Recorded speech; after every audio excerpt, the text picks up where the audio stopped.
Clinical പത്തോളജിയുടെ revision സെഷനാണ് നമ്മൾ നോക്കുന്നത്.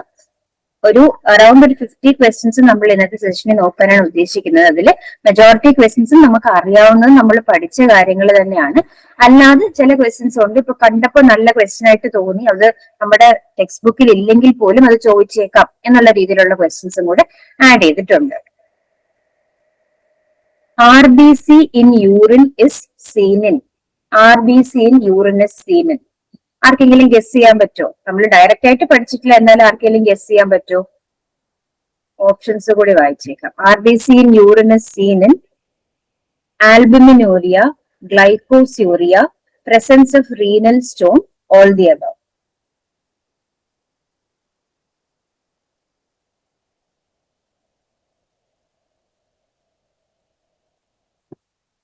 Okay, അപ്പൊ RBC യൂറിനിൽ എപ്പോഴാണ് കാണുന്നത്? ആൽബുമിനൂറിയ എന്താണ്? പ്രോട്ടീൻ യൂറിനിൽ കാണുന്ന കണ്ടീഷനാണ് albumin protein.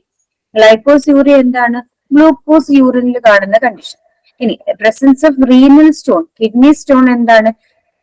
Kidney stone, renal stone എന്ന് പറഞ്ഞാൽ കിഡ്നി സ്റ്റോൺ, കിഡ്നിയിൽ സ്റ്റോൺ ഉണ്ടാകുന്ന കണ്ടീഷൻ, കാൽക്കുലേ ഉണ്ടാകുന്ന കണ്ടീഷൻ. ഇതിൽ ഏത് കണ്ടീഷനിലാണ് RBC കാണപ്പെടുന്നത്? അതായത് RBC എന്ന് വെച്ചാൽ എന്താണ്? ബ്ലഡ് കാണപ്പെടുന്നത് യൂറിനിൽ. അപ്പൊ ബ്ലഡ് ഉണ്ടെങ്കിലല്ലേ RBC വരുള്ളൂ. ആൽബുമിനൂറിയ അല്ലെങ്കിൽ ഗ്ലൈക്കോസ്യൂറിയ എന്ന് പറയുമ്പോൾ എക്സസ് ആയിട്ട് ആൽബുമിനോ ഗ്ലൂക്കോസോ സെക്രീറ്റ് ആവുന്നു എന്ന് മാത്രമേ ഉള്ളൂ. പക്ഷേ റീനൽ സ്റ്റോൺ വരുമ്പോൾ, കിഡ്നി സ്റ്റോൺ ഉള്ള പേഷ്യൻസിന് യൂറിനിൽ ബ്ലഡ് കാണാറുണ്ട്. അത് വലിയ ഡിഫിക്കൽട്ട് ആയിട്ടുള്ള കാര്യമൊന്നുമല്ല, ഓർത്ത് വെച്ചാൽ മതി. കിഡ്നി സ്റ്റോൺ എന്ന് പറയുമ്പോൾ ചില സ്റ്റോൺസ് വളരെ ഷാർപ്പായിട്ടുള്ള ക്രിസ്റ്റൽസ് ആയിരിക്കും. അപ്പൊ ഈ ഷാർപ്പായിട്ടുള്ള സ്റ്റോൺ ഇത് എവിടെയായിരിക്കും ഈ സ്റ്റോൺ? ഒന്നെങ്കിൽ കിഡ്നിയിലായിരിക്കും ഇരിക്കുന്നത് റീനൽ സ്റ്റോൺ, അല്ലെങ്കിൽ യൂറിനറി ബ്ലാഡറിലായിരിക്കും ഇരിക്കുന്നത്, ബ്ലാഡർ സ്റ്റോൺ എന്ന് പറയും. ഈ രണ്ടിൽ എവിടെയാണെങ്കിലും അതിരിക്കുന്നതിന് ചുറ്റുമുള്ള മാംസത്തിനെ അത് കുത്തും. ക്രിസ്റ്റൽസ് ആണ് ഇതെല്ലാം. സ്റ്റോൺ ഇങ്ങനെ അക്യുമുലേറ്റ് ആയി ക്രിസ്റ്റൽ പോലെ ആയിരിക്കുന്നു. സോഫ്റ്റ് ആയിട്ടുള്ള സ്റ്റോൺസും ഉണ്ട്, ഹാർഡ് ആയിട്ടുള്ള സ്ട്രുവൈറ്റ് സ്റ്റോൺസ് എന്നൊക്കെ പറയുന്ന സ്റ്റോൺ ഒക്കെ ആണെങ്കിൽ അതിന് നല്ല ഷാർപ്പ് ആയിട്ടുള്ള എൻസ് ആയിരിക്കും. അപ്പൊ ചുറ്റുമുള്ള മാംസത്തിനെ അത് കുത്തും, അവിടെ ബ്ലീഡിങ് ഉണ്ടാവും. എന്നിട്ട് ആ ബ്ലഡ് യൂറിനിലൂടെ, അല്ലാതെ പുറത്തേക്ക് വരാൻ പറ്റില്ല. അങ്ങനെ പുറത്തേക്ക് വരുമ്പോൾ RBCയും യൂറിൻ കാണാൻ സാധിക്കും. ഭയങ്കര ബ്ലീഡിങ് അല്ലായിരിക്കും ചിലപ്പോൾ, പക്ഷെ ചെറിയ അമൗണ്ടിൽ RBC കാണാൻ പറ്റും. അപ്പൊ യൂറിനിൽ ബ്ലഡ് കാണുമ്പോൾ നമ്മൾ അടുത്ത് സംശയിക്കുന്ന ഒരു കാര്യമാണ്, യൂറിൻ സ്റ്റോൺ ഉണ്ടോ, കിഡ്നിയിൽ സ്റ്റോൺ ഉണ്ടോ എന്ന് നമ്മൾ സംശയിക്കാറുണ്ട്. So the answer is presence of renal stone. Next, normal volume of semen. Semen അനാലിസിസിൽ ഓരോ പോയിന്റും ഇമ്പോർട്ടന്റ് ആണ്. നോർമൽ, അബ്നോർമൽ എല്ലാം പഠിച്ചിരിക്കണം. അതിന്റെ ടേംസ് അസുവോസ്പെർമിയ, അതുപോലെ തന്നെ ഒളിഗോസ്പെർമിയ, ഹീമോസ്പെർമിയ, അതെല്ലാം പഠിച്ചിരിക്കണം. അതേപോലെ കഴിഞ്ഞ ദിവസം ക്ലാസ്സിൽ പറഞ്ഞപ്പോ ഞാൻ ഒരു പോയിന്റ്, അതായത് സ്പേംസിന്റെ മോർഫോളജി നമ്മൾ ഒബ്സർവ് ചെയ്യുന്ന കാര്യം പറഞ്ഞിരുന്നു.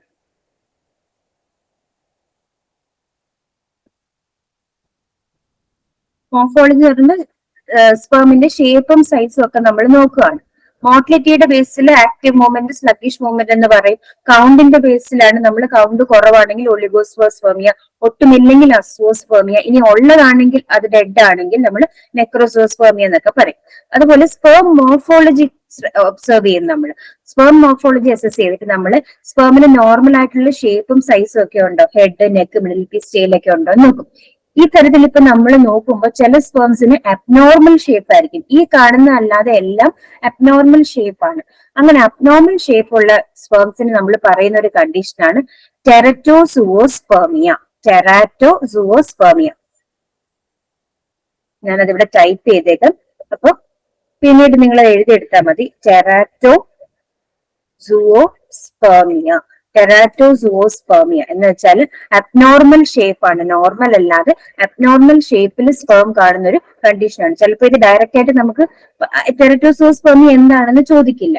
പക്ഷെ നമുക്ക് വേറെ ഏതെങ്കിലും ക്വസ്റ്റ്യന്റെ കൂടെ ഓപ്ഷനായിട്ട് ഇങ്ങനെ കാണുമ്പോൾ അയ്യോ അതിന് കേൾക്കാത്ത വാക്കാന്ന് വിചാരിച്ച് പേടിക്കാതിരിക്കാൻ വേണ്ടി മാത്രമേ ഇപ്പൊ പറഞ്ഞതേ ഉള്ളൂ.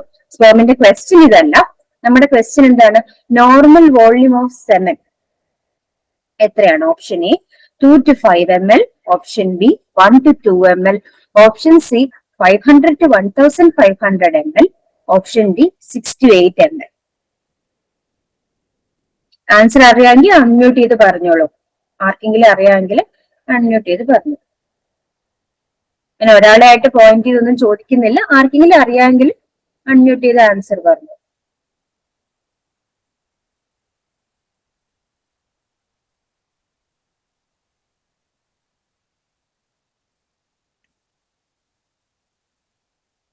Okay, the answer is option A 2 to 5 ml.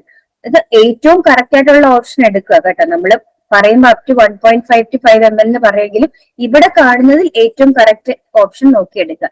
ഇത് WHO സ്റ്റാൻഡേർഡ് അനുസരിച്ച് പറയുന്നതാണ്. ഓൾറെഡി നമ്മൾ പഠിച്ച കാര്യങ്ങൾ പെട്ടെന്ന് മനസ്സിലാൻ വേണ്ടി ഞാൻ ടേബിൾ ഫോമില ഒരു ഇമേജ് ഇൻക്ലൂഡ് ചെയ്യുന്നേ ഉള്ളൂ. നോർമൽ വോളിയം ഓഫ് 7 എന്ന് പറയുമ്പോൾ greater than 1.5 ml, 1.5 to 5 ml ആയിരിക്കണം. ഒരിക്കലും 1.5 ml താഴെയാവാൻ പാടില്ല. Semen pH, semen slightly basic ആണെന്ന് പറഞ്ഞു. 7.2 to 8 ആ ഒരു റേഞ്ച് ആയിരിക്കണം. 7.2 താഴെ ആവാൻ പാടില്ല. Sperm concentration greater than 15 million per ml, greater than or equal to 15 million per ml. Total sperm count greater than 39 million. Total, അതായത് നമ്മൾ എടുക്കുന്ന സാമ്പിളിലെ ടോട്ടൽ സ്പെർം കൗണ്ട് 1.5 ml കൂടുതലാണ് നമ്മൾ എടുക്കുന്നത്. അതില് ടോട്ടൽ സ്പെർം കൗണ്ട് എന്ന് പറയുന്നത് 39 million ആയിരിക്കണം. ഇനി കോൺസെൻട്രേഷൻ എന്ന് പറയുമ്പോൾ ഒരു ml എത്ര ഉണ്ടെന്ന് ചോദിച്ചാൽ 15 million സ്പെർംസ് ഒരു ml ഉണ്ടായിരിക്കണം. Motility 60 minutes after ejaculation. Motility, അതിന്റെ movement greater than 32% with normal progression. അതായത് ഈ ടോട്ടൽ സ്പെർംസിലെ 32% സ്പെർംസിനെങ്കിലും എന്തുണ്ടായിരിക്കണം? നോർമൽ മോട്ടിലിറ്റി ഉണ്ടായിരിക്കണം. വൈറ്റാലിറ്റി ഗ്രേറ്റർ ദാൻ 58% ലൈവ് ആയിരിക്കണം. എല്ലാം നമ്മൾ 100% അല്ല പറയുന്നത്. മോട്ടിലിറ്റി, വൈറ്റാലിറ്റി, മോർഫോളജി ഒക്കെ. അതായത് ഇപ്പൊ ചില സ്പെർംസ് ഒക്കെ വൈറ്റിൽ അല്ലായിരിക്കും, ഡെഡ് ആയിരിക്കും. ചില സ്പെർംസ് ഈ പറഞ്ഞ നോർമൽ മൂവ്മെന്റ് കാണില്ല. 32% മേലെ നോർമൽ മൂവ്മെന്റ് വേണം. 58% മേലെ വൈറ്റാലിറ്റി വേണം. 4% മേലെ നോർമൽ മോർഫോളജി വേണം. അതിലും താഴെയായിട്ട് പോകുമ്പോഴാണ് നമ്മൾ അബ്നോർമൽ ആയിട്ട് പറയുന്നത്. Charcoal laden crystals are found in. ഇത് വളരെ എളുപ്പം, ഡയറക്റ്റ് ക്വസ്റ്റ്യൻ. ഇത് ഒരാളെങ്കിലും പറഞ്ഞേ പറ്റത്തുള്ളൂ. ഞാൻ പേര് വിളിക്കില്ല, നിങ്ങൾ ടൈപ്പ് ചെയ്താലും മതി, അല്ലെങ്കിൽ അൺമ്യൂട്ട് ചെയ്ത് പറഞ്ഞാലും മതി.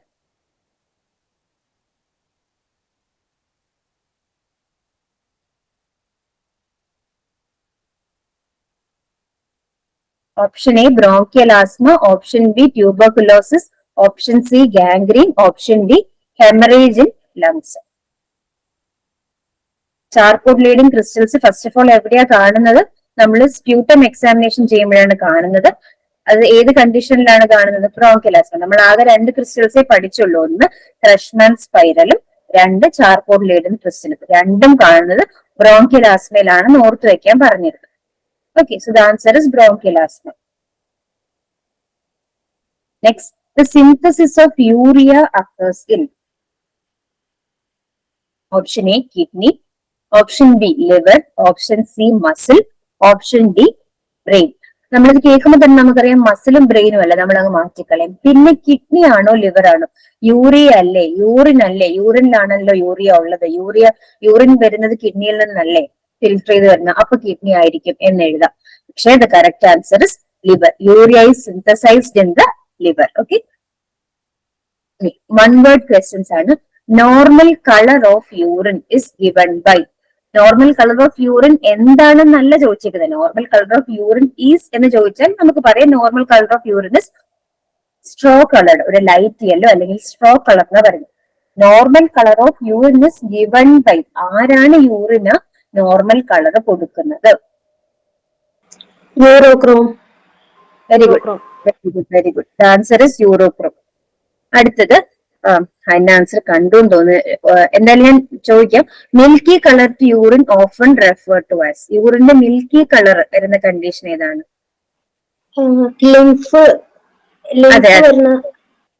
കണ്ടീഷൻ അതിന് പറയുന്ന പേരെന്താ? പ്രോട്ടീനൂറിയ എന്നാണോ?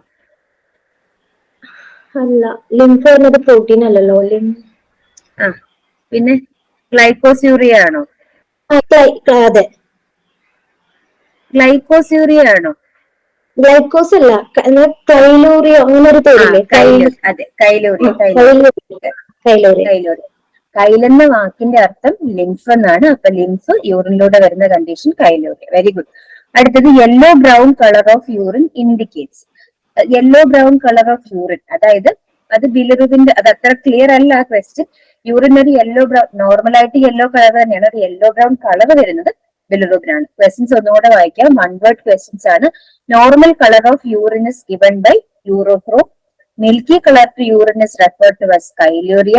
Yellow brown colour of urine indicates bilirubin. ബിലിറുബിന്റെ കോൺസെൻട്രേഷൻ കൂടുതലാണ്. Polyuria with increased specific gravity seen. അതില് സ്പെസിഫിക് ഗ്രാവിറ്റി എന്ന് പറയുമ്പോൾ ഡെൻസിറ്റി കൂടുന്നു എന്നുള്ളതാണ്. ആ പോയിന്റ് ഓർത്തില്ലെങ്കിലും പോളിയൂറിയ എന്ന് പറഞ്ഞാൽ ഭയങ്കരമായിട്ട് യൂറിനേറ്റ് ചെയ്യുന്ന ഒരു കണ്ടീഷനാണ്. 2 തരം ഡയബറ്റീസ് പറഞ്ഞിരുന്നു. രണ്ടിലും എന്തുണ്ട്? പോളിയൂറിയ ഉണ്ട്. അപ്പൊ ഡയബറ്റീസ് മെലിറ്റസും ആവാം ഇൻസിപ്പിഡസും ആവാം ഇതിന്റെ ആൻസർ. അടുത്തത് ഒളിഗ്യൂറിയ വിത്ത് ഡിക്രീസ്ഡ് സ്പെസിഫിക് ഗ്രാവിറ്റീസ് ഫൗണ്ട് ഇൻ. അത് ഗ്ലോമറുലോ നെഫ്രൈറ്റിസ് എന്ന് പറയുന്ന കണ്ടീഷനാണ്. ഗ്ലോമറുലോ നമ്മുടെ കിഡ്നിയില് ഗ്ലോമറുലസിന് വരുന്ന ഒരു ഇൻഫ്ലമേഷൻ ആണ് ഗ്ലോമറുലോ നെഫ്രൈറ്റിസ്. അപ്പൊ പ്രോപ്പറായിട്ട് ഫിൽട്രേഷൻ നടക്കത്തില്ല. അപ്പൊ ഒളിഗ്യൂറിയ കാണും. അപ്പൊ ഈ ക്വസ്റ്റ്യൻ ഒന്നുകൂടെ സിമ്പിൾ ആയിട്ട് പറയുകയാണെങ്കിൽ polyurea with increased specific gravity എന്ന് വെച്ചാൽ യൂറിന്റെ അളവും കൂടുന്നു സ്പെസിഫിക് ഗ്രാവിറ്റിയും കൂടുന്നു. അതായത് അതിന്റെ കോൺസെൻട്രേഷനും കൂടുന്നു, കൂടുതൽ തിക്കായിട്ട് വരുന്നു. അപ്പൊ നമുക്ക് ഡയബറ്റീസ് മെലിറ്റസ് എന്ന് പറയാം. ഒളിഗ്യൂറിയ വിത്ത് ഡിക്രീസ്ഡ് സ്പെസിഫിക് ഗ്രാവിറ്റി, യൂറിന്റെ അളവും കുറയുന്നു, അതിന് തീരെ കട്ടിയില്ലാതെ ഭയങ്കര ക്ലിയർ ആയിട്ട് വരുന്നു, അതാണ് ഗ്ലോമറുലോ നെഫ്രൈറ്റിസ്. ഇനി polyurea with increased specific, polyurea എന്ന് മാത്രം പറഞ്ഞാൽ ഡയബറ്റീസ് മെലിറ്റസിനോ ഇൻസിപ്പിഡസിനോ എഴുതാം. ഇൻക്രീസ്ഡ് സ്പെസിഫിക് ഗ്രാവിറ്റിന്ന് എടുത്ത് പറയുമ്പോൾ ഡയബറ്റീസ് മെലിറ്റസ് ആണ്. ഡയബറ്റീസ് മെലിറ്റസ് ആണ് ഗ്ലൂക്കോസ് വരുമ്പോൾ എന്ത് പറ്റും? ഡെൻസിറ്റി കൂടും യൂറിന്റെ. ഇൻസിപ്പിഡസിൽ അങ്ങനല്ല, കുറച്ചുകൂടെ ക്ലിയർ ആയിട്ടാണ് യൂറിൻ പോകുന്നത്. ഇനി ഒളിഗോയൂറിയ എന്ന് പറയുമ്പോൾ അതിന്റെ പ്രത്യേകിച്ച് ഒരു കണ്ടീഷൻ നമ്മൾ പഠിച്ചിട്ടില്ല. Oliguria with decrease specific gravity glomerulonephritis ആണ്. അത് അങ്ങനെയാണ് പഠിച്ചു വെക്കുക. ഓക്കെ. പോളിയൂറിയ എന്ന് പറയുമ്പോൾ യൂറിന്റെ അളവ് കൂടുന്നു, ക്വാണ്ടിറ്റി കൂടുന്നു. It can be in 2 cases, diabetes mellitus or insipidus. അതിൽ സ്പെസിഫിക് ഗ്രാവിറ്റി കൂടുന്നു എന്നുകൂടെ പറഞ്ഞിട്ടുണ്ട്, അതായത് ഡെൻസിറ്റി കൂടുന്നു. അപ്പൊ ആൻസർ ഇസ് ഡയബറ്റീസ് മെലിറ്റസ്. ഒളിഗൂറിയ എന്ന് പറയുമ്പോൾ യൂറിന്റെ അളവും കുറയുന്നു ഡെൻസിറ്റിയും കുറയുന്നു. അതിന്റെ example glomerulo nephritis. Which control solution is used to measure urine specific gravity? ഈ ക്വസ്റ്റ്യൻ കേൾക്കുമ്പോൾ നമുക്ക് ഭയങ്കര കോംപ്ലക്സ് ആണെന്ന് തോന്നും. പക്ഷെ യൂറിന്റെ സ്പെസിഫിക് ഗ്രാവിറ്റി അല്ലെങ്കിൽ യൂറിന്റെ ഡെൻസിറ്റി അളക്കാനായിട്ട് നമ്മൾ ഉപയോഗിക്കുന്ന കൺട്രോൾ സൊല്യൂഷൻ ഏതാ? കൺട്രോൾ സൊല്യൂഷൻ എന്ന് വെച്ചാൽ ഏത് സൊല്യൂഷനുമായിട്ട് കമ്പയർ ചെയ്തിട്ടാണ് നമ്മൾ യൂറിന്റെ സ്പെസിഫിക് ഗ്രാവിറ്റി പറയുന്നത്. ഓപ്ഷനിൽ ഒരുപാട് കൺഫ്യൂസിങ് ഓപ്ഷൻസ് ഒക്കെ തന്നെ നിങ്ങളെ കൺഫ്യൂസ് ചെയ്യാം. പക്ഷെ ആൻസർ ആർക്കെങ്കിലും അറിയോ എന്തിനെ കമ്പയർ ചെയ്തിട്ട് നമ്മൾ യൂറിന്റെ സ്പെസിഫിക് ഗ്രാവിറ്റി പറയുന്നത്? വാട്ടർ ആണ് കേട്ടോ ആൻസർ, വെറും വാട്ടർ ആണ്. ഇനി most urinometers are generally calibrated at which temperature? ഇത് നമ്മൾ പഠിക്കാത്തൊരു പോയിന്റ്, അങ്ങനെ തന്നെ കാണാതെ പഠിക്കുക. യൂറിനോമീറ്റേഴ്സ് നമ്മൾ എത്ര ടെമ്പറേച്ചറിലാണ് മെഷർമെന്റ് എടുക്കുന്നത്? 150 ഡിഗ്രി സെൽഷ്യസ്. 150 സെൽഷ്യസിലാണ് നമ്മൾ യൂറിനോമീറ്ററിനെ ജനറലി കാലിബ്രേറ്റ് ചെയ്ത് വെച്ചേക്കുന്നത്. അടുത്തത് സ്റ്റൂൾ സാമ്പിൾ ഇസ് കളക്റ്റഡ്. അപ്പൊ നമ്മുടെ 1 വേർഡ് ക്വസ്റ്റ്യൻസ് ഓൾമോസ്റ്റ് കഴിഞ്ഞു. ഇനി വീണ്ടും ഓപ്ഷനുള്ള ക്വസ്റ്റ്യൻസ് ആണ്.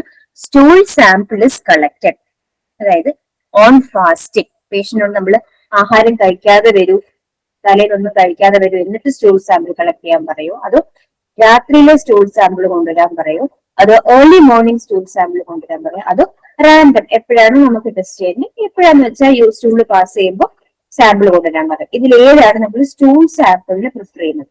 യൂറിനൊക്കെ ആണെങ്കിൽ നമ്മൾ ഏറ്റവും പ്രിഫർ ചെയ്യുന്നത് ഏർലി മോർണിംഗ് സാമ്പിൾ ആണ്. സ്റ്റൂളിന്റെ കേസിൽ ഏത് സാമ്പിളാണ് പ്രിഫർ ചെയ്യുന്നത്? Answer is option D, random. സ്റ്റൂളിന് പ്രത്യേകിച്ച് അങ്ങനെ നിയമങ്ങളൊന്നുമില്ല. ഏർലി മോർണിംഗ് സാമ്പിൾ വേണം, പ്രത്യേകിച്ച് ഇപ്പൊ ഏർലി മോർണിംഗ് സാമ്പിൾ കിട്ടിയിട്ട് നമുക്ക് വലിയ കാര്യമൊന്നും സ്റ്റൂളിന്റെ കേസില്ല. അതുകൊണ്ട് തന്നെ ഏർലി മോർണിംഗ് വേണമെന്നോ നൈറ്റ് വേണമെന്നോ എന്നൊന്നും നിർബന്ധമില്ല. ഇത് സിമ്പിൾ ആണ്, നമ്മൾ എവിടെയും എടുത്ത് പഠിച്ചിട്ടില്ല. അതുകൊണ്ട് തന്നെ ആൻസർ റാൻഡം ആണ്. പക്ഷെ അങ്ങനെ അഥവാ ഇപ്പൊ സ്റ്റൂളിന് ഏർലി മോർണിംഗ് ആണ് പ്രിഫർ ചെയ്യുന്നതെങ്കിൽ നമ്മൾ അങ്ങനെ പഠിച്ചേന്. പ്രത്യേകിച്ച് ഒരു ഇതില്ല, കണ്ടീഷൻ ഇല്ലാത്തതുകൊണ്ട് തന്നെ നമ്മൾ അങ്ങനെയൊന്നും പഠിച്ചിട്ടില്ല. പക്ഷെ ഇങ്ങനെ ഓപ്ഷൻ വരുമ്പോൾ നമുക്ക് കൺഫ്യൂഷൻ. നമ്മൾ റാൻഡം എന്നുള്ള ഓപ്ഷൻ ചിലപ്പോൾ കംപ്ലീറ്റ്ലി അവോയ്ഡ് ചെയ്തിട്ട് ബാക്കി മൂന്നിൽ ഏതെങ്കിലും ആയിരിക്കും ക്ലിക്ക് ചെയ്യുന്നത്. അപ്പൊ stool sample is collected randomly, അതിന് പ്രത്യേകിച്ച് കണ്ടീഷൻ ഒന്നും ഇല്ല. സ്റ്റൂൾ ഷുഡ് ബി എക്സാമിൻഡ് വിത്ത്, എത്ര നേരത്തിനുള്ളിൽ സ്റ്റൂൾ എക്സാമിൻ ചെയ്യണം? പറയാൻ പറ്റുമോ ആർക്കെങ്കിലും? A 20 minutes, B 45 minutes, C 15 minutes and D 60 minutes. 60 minutes ഉണ്ട് അവിടെ, 60 minutes ആണ്. Option D ma'am. Option B 45 minutes. Answer is option D 60 minutes. D ആണോ പറഞ്ഞത്? ഞാൻ ഓപ്ഷൻ ഡി എന്നാ പറഞ്ഞത് മാം, 60 minute. Okay, very good, very good. Okay, option D. Option D 60 minutes ആണ് answer. Actually നമ്മളിവിടെ പഠിക്കുന്ന ഇപ്പൊ ഒരുവിധം എല്ലാം യൂറിൻ ആയാലും സെമൻ ആയാലും എല്ലാം 60 minutes. സെമനിന് 30 minutes ആണ് ഐഡിയൽ, 30 to 60 minutes വരെ. ബാക്കി എല്ലാം തന്നെ 60 മിനിറ്റ്സ് ആണ്. ഇപ്പൊ സ്റ്റൂളിൽ നമ്മൾ എടുത്തൊന്നും പഠിച്ചിട്ടില്ലെങ്കിലും 60 മിനിറ്റ്സ് തന്നെയാണ് നല്ലത്. Which is best all round preservative for urine? നമ്മൾ യൂറിന് കുറച്ച് സമയം ഇപ്പൊ നമ്മൾ ഉടനെ തന്നെ അനാലിസിസ് ചെയ്യാൻ പറ്റുന്നില്ല, പ്രിസർവ് ചെയ്യണമെങ്കിൽ ബെസ്റ്റ് പ്രിസർവേറ്റീവ് ഏതാണ്? എല്ലാം പ്രിസർവേറ്റീവ്സ് ആണ്. ഏറ്റവും ബെസ്റ്റ് പ്രിസർവേറ്റീവ്സ് എന്നാണ് ചോദ്യം. A formalin, B thymol, C toluene, option D concentrated HCl. Answer is option C toluene. അത് നമ്മൾ പഠിക്കാത്ത പോലെയാണ്, അപ്പൊ അത് ബൈഹാർട്ട് ചെയ്തേക്കുക. അതിന്റെ explanation: toluene nearly lies on the surface of urine, forming a thin layer and acting as a physical barrier to air and bacteria. അപ്പോ നമ്മൾ യൂറിൻ ഇങ്ങനെ ലോങ് ആയിട്ട് സ്റ്റാൻഡ് ചെയ്യുമ്പോൾ അതിന് വരാൻ ചാൻസ് ഉള്ള റിസ്ക് എന്താണ്? ഒന്ന്, എയറുമായിട്ട് ഇന്ററാക്ട് ചെയ്ത് ഓക്സിഡേഷൻ സംഭവിക്കും. രണ്ട്, ബാക്ടീരിയയുടെ ഗ്രോത്ത് കൂടും. അപ്പൊ ഇത് പ്രിവെന്റ് ചെയ്യുന്ന തരം പ്രിസർവേറ്റീവ് ആണ് വേണ്ടത്. ഈ ടൊളുവിൻ എന്ത് ചെയ്യും? എങ്ങനെയാണോ പെട്രോൾ വെള്ളത്തിന്റെ മേലെ കിടക്കുന്നത് അതുപോലെ ഒരു ലെയർ ഫോം ചെയ്ത് യൂറിന്റെ മേലെ കിടക്കും. അപ്പൊ ഡയറക്റ്റ് കോൺടാക്ട് വരുന്നില്ല യൂറിനും എയറുമായിട്ട്, ഒരു ഫിസിക്കൽ ബാരിയർ പ്രൊവൈഡ് ചെയ്യാൻ. അപ്പൊ ആ തരത്തില് എയറോബിക് ബാക്ടീരിയയും ഗ്രോ ചെയ്യത്തില്ല, അതേപോലെ തന്നെ എയറുമായിട്ട് ഡയറക്റ്റ് കോൺടാക്ട് എടുത്തിട്ട് ഓക്സിഡേഷൻ നടക്കത്തില്ല. എന്നാൽ അനീറോബിക് ബാക്ടീരിയക്ക് ഗ്രോ ചെയ്യാൻ പറ്റുകയും ചെയ്യും. ആ പോയിന്റ് അത്ര റിലവന്റ് അല്ല. എന്താണ് ടൊളുവിന്റെ ആക്ഷൻ? ഒരു ഫിസിക്കൽ ബാരിയർ ഫോം ചെയ്യും, അത്രേ ഉള്ളൂ.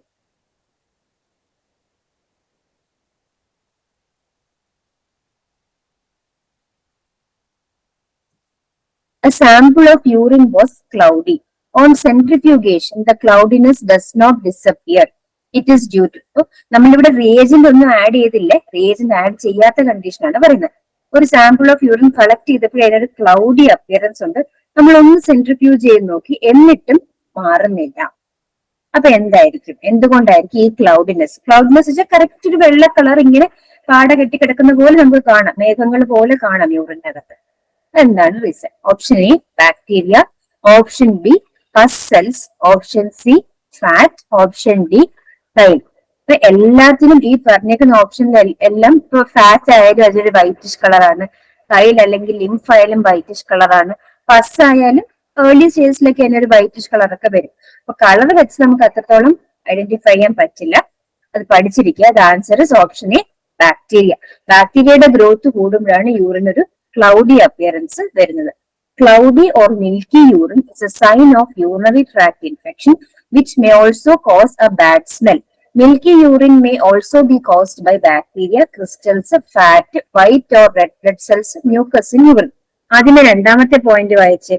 മിൽക്കി യൂറിൻ അല്ലെങ്കിൽ cloudy urine may also be caused by bacteria, crystals, fat, white or red blood cells or mucus in the urine. ഈ ഇത്രയും പേര് വന്നാലും യൂറിൻ ഒരു മിൽക്കി അല്ലെങ്കിൽ ക്ലൗഡി അപ്പിയറൻസ് വരും.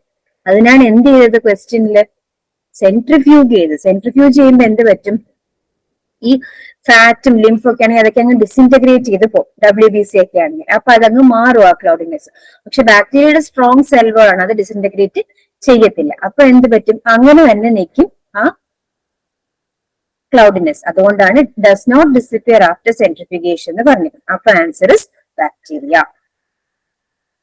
The indicator used in albustics. നമ്മൾ പഠിക്കാത്തതാണ്. ആൽബുസ്റ്റിക്സ് അറിയാമല്ലോ, സ്റ്റിക് മെത്തേഡ് ആണ് ഫോർ ആൽബുമിൻ എക്സാമിനേഷൻ. അറിയാമെങ്കിൽ പറഞ്ഞോളൂ, ആർക്കെങ്കിലും അറിയാമെങ്കിൽ പറഞ്ഞോളൂ. Okay, option A acridine orange,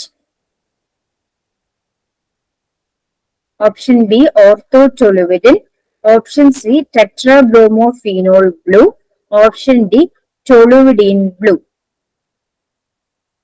answer is option C tetrabromophenol blue. അതാണ് നമ്മൾ ആൽബുസ്റ്റിക്സ് മെത്തേഡിൽ ഉപയോഗിക്കുന്ന ഇൻഡിക്കേറ്റർ. ആൽബുസ്റ്റിക്സ് മെത്തേഡ് ആണ് ആൽബുമിൻ അല്ലെ പ്രോട്ടീൻ ഡിറ്റക്ഷൻ ഉപയോഗിക്കുന്നത് പഠിച്ചിരിക്കുക. അതാണ് മോസ്റ്റ് ഇമ്പോർട്ടന്റ്. ഇത് ചോദിക്കാനുള്ള ചാൻസ് കുറവ്, എന്നാലും ഒന്ന് അറിഞ്ഞിരിക്കുക, ടെട്രാബ്രോമോഫിനോൾ ബ്ലൂ ആണ് ഉപയോഗിക്കുന്നത്. ആൽബു എന്ന വാക്കിലൊരു ബ്ലൂ ഉണ്ടല്ലോ, അപ്പൊ അങ്ങനെ കണക്ട് ചെയ്താൽ ടെട്രാബ്രോമോഫിനോൾ ബ്ലൂ എന്ന് കിട്ടും. പക്ഷെ അവിടെയും ടൊളുവിഡിൻ ബ്ലൂ അല്ല എന്നൊന്ന് ഓർത്തിരിക്കണം.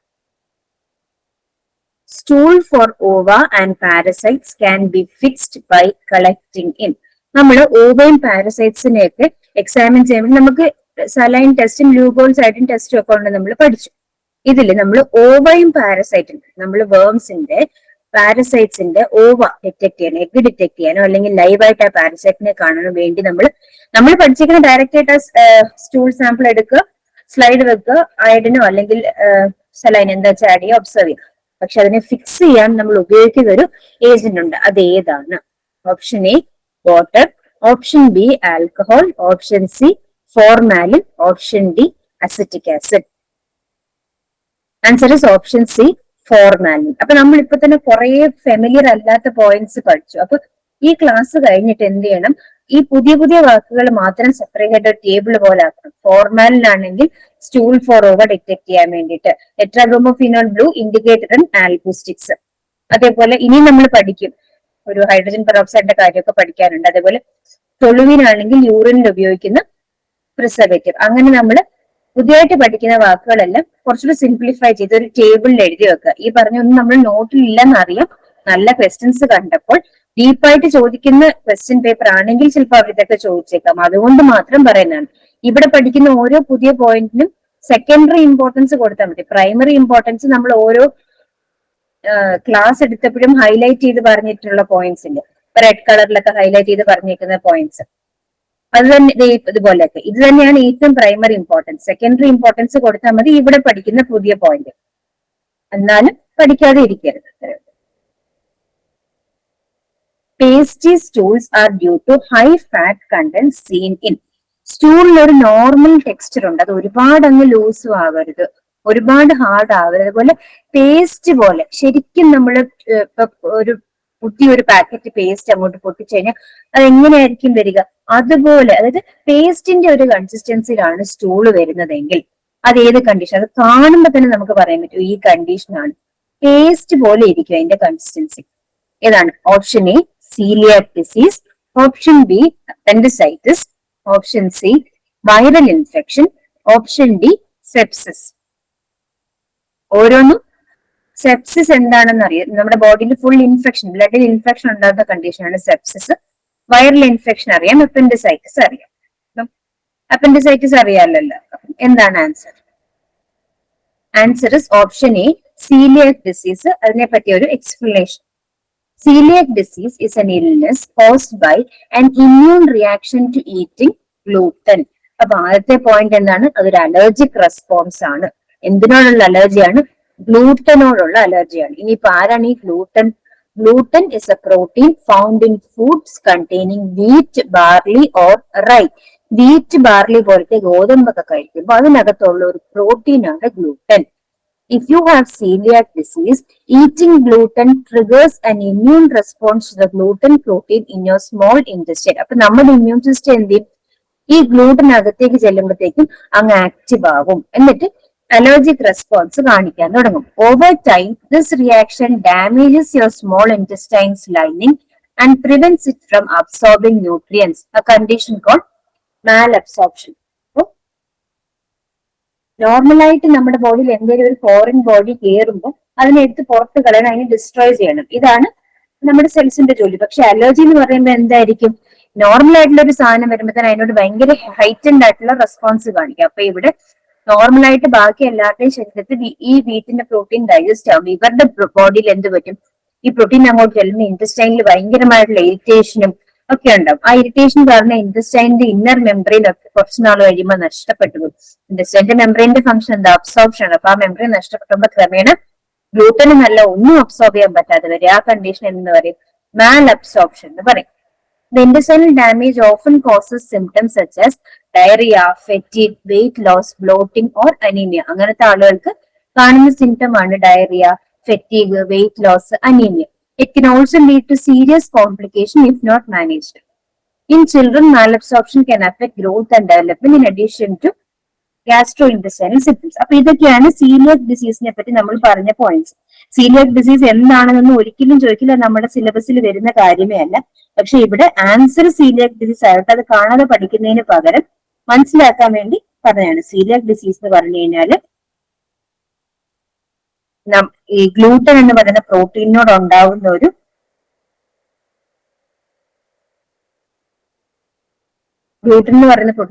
അലർജിക് റെസ്പോൺസ് ആണ്. ഈ ഗ്ലൂട്ടൻ എന്ന് പറഞ്ഞു കഴിഞ്ഞാൽ വീറ്റ് പോലത്തെ ഫുഡ് ഐറ്റംസിൽ കാണുന്ന പ്രോട്ടീനാണ്.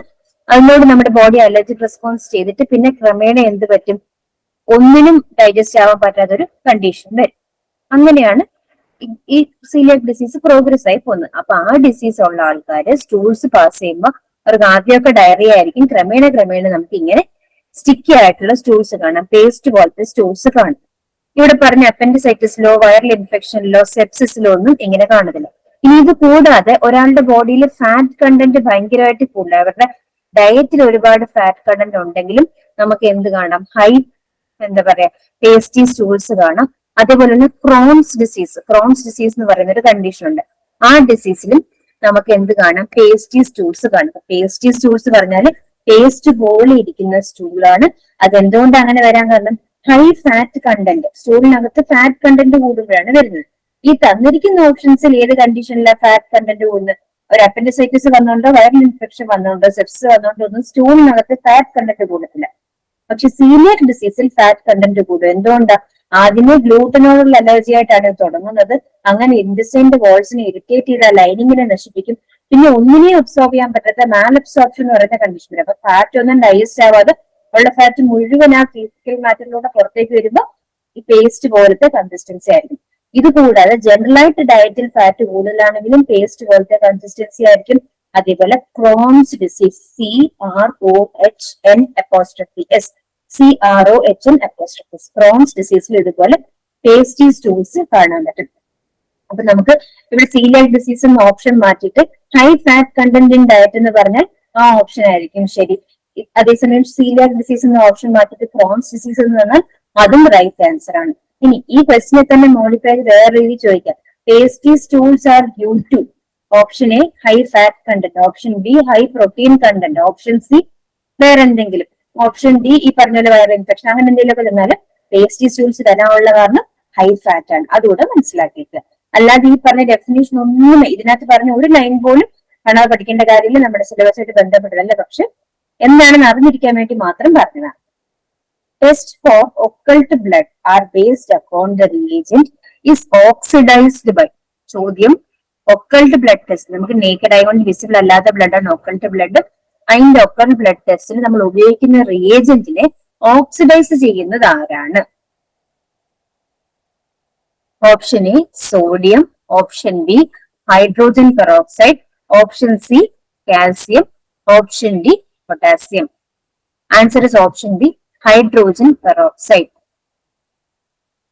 The current worldwide standard is Haim occult slide test. നമ്മൾ ചെയ്യുന്ന ടെസ്റ്റിന്റെ പേരാണ് Haim occult slide test, in which one side of a guaiac impregnated paper is smeared with stool and tested by addition of few drops of developer solution to opposite side of paper. അപ്പൊ അവിടെ നമ്മൾ ഉപയോഗിക്കുന്ന developer solution എന്ന് പറയുന്നത് hydrogen peroxide reagent ആണ്.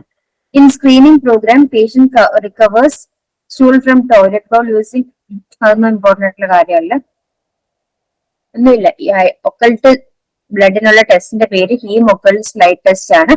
അവിടെ നമ്മൾ ഒരു പേപ്പറിലേക്ക് ഈ സ്റ്റൂളിനെ സ്മിയർ ചെയ്തിട്ട് കുറച്ച് ഡെവലപ്പർ സൊല്യൂഷൻ ആഡ് ചെയ്ത് കൊടുക്കും. ആ ഡെവലപ്പർ സൊല്യൂഷൻ അല്ലെങ്കിൽ ഉപയോഗിക്കുന്ന സൊല്യൂഷന്റെ പേരാണ് സ്റ്റെബിലൈസ്ഡ് പെറോക്സൈഡ് റിയേജന്റ്. അത് മാത്രമേ അറിഞ്ഞത്. ഹൈഡ്രോജൻ പെറോക്സൈഡ് ആണ് അതിന്റെ main content.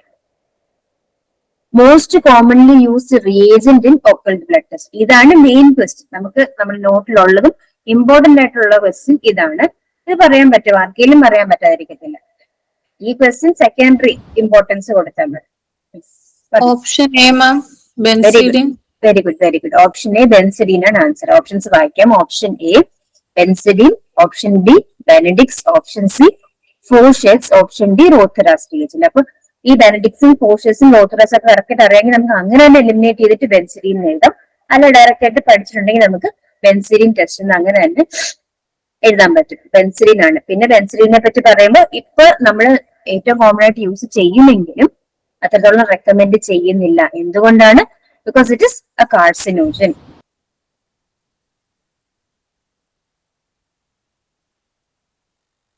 Normal saline 0.85% is used in the routine examination of. പറഞ്ഞോ, ആരെങ്കിലും പറഞ്ഞോ, പറയാൻ പറ്റുന്ന എളുപ്പമുള്ള ക്വസ്റ്റ്യൻ.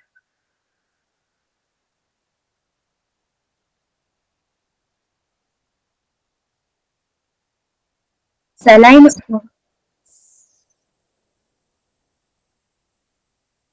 പറഞ്ഞോളൂ. Option B, ma'am. Yes, very good. Option B, stool specimen.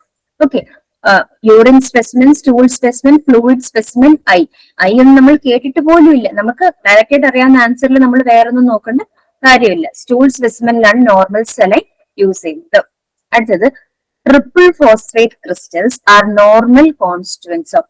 Triple phosphate crystals normal ആയിട്ട് തന്നെ, ട്രിപ്പിൾ ഫോസ്ഫേറ്റ് യൂറിനിൽ വന്നാൽ അത് അബ്നോർമൽ ആണ്. പക്ഷെ അപ്പൊ തന്നെ ഒരു ഓപ്ഷൻ പോയി കിട്ടി. ഇനി എവിടെ വരുമ്പോഴാണ് അത് നോർമൽ ആയിട്ട് കാണുന്ന ഒരു ഏരിയ? അത് എവിടെയാണ്? Urine, CSF, stool, pleural fluid. Option C, ma'am. Stool. Yes, stool ആണ് answer. Okay, answer is stool. Good. അപ്പൊ crystals normally stool contains triple phosphate, calcium, oxygen and cholesterol crystal due to food injection. അപ്പൊ ഈ triple phosphate crystals സ്റ്റൂൾസിൽ കാണുന്ന normal ആണ്. നമ്മുടെ യൂറിനിലൊക്കെ ഈ crystals ഉണ്ടെങ്കിൽ അതിന്റെ അർത്ഥം ക്രമേണ ഈ ട്രിപ്പിൾ ഫോസ്ഫേറ്റ് ക്രിസ്റ്റൽസ് അവിടെ ഇരുന്ന് സ്റ്റോൺ ഫോം ചെയ്യും. ആദ്യമേ അത് ചെറിയ ചെറിയ ഗ്രേവിൽ ഫോം ചെയ്തിട്ട് പിന്നെ അത് സ്റ്റോൺ ഫോം ചെയ്യുന്നതാണ് അതിന്റെ അർത്ഥം. പക്ഷെ സ്റ്റൂളിന്റെ കേസിൽ അങ്ങനെയല്ല. ട്രിപ്പിൾ ഫോസ്ഫേറ്റ് ക്രിസ്റ്റൽസ് കാണപ്പെടുന്നത് വളരെ നോർമൽ ആയിട്ടുള്ള കാര്യമാണ്. അതേപോലെ കാൽസ്യം ഓക്സൈഡ് ക്രിസ്റ്റൽസ്, ഇതൊക്കെ തന്നെ സ്റ്റൂളിൽ കാണുന്നത് വളരെ നോർമൽ ആയിട്ടുള്ള കാര്യമാണ്.